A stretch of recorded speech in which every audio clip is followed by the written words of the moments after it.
শ্রীমদ্ ভগবদ্ গীতার দ্বিতীয় অধ্যায় সাংখ্যযোগ থেকে আরেকটি গুরুত্বপূর্ণ শ্লোক যেটি উঠে এসেছে, শ্লোক নাম্বার 23।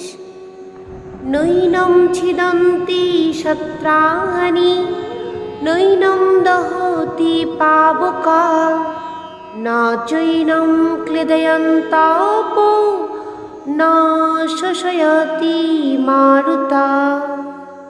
অনুবাদ: আত্মাকে অস্ত্রের দ্বারা কাটা যায় না, আগুনে পোড়ানো যায় না, জলে ভেজানো যায় না বা বায়ুর দ্বারা শুষ্কও করা যায় না। এর অর্থ এই যে তরবারি, অগ্নি অস্ত্র, পর্জনা অস্ত্র, বায়বীয় অস্ত্র আদি সমস্ত অস্ত্রশস্ত্রই আত্মাকে হত্যা করতে অক্ষম।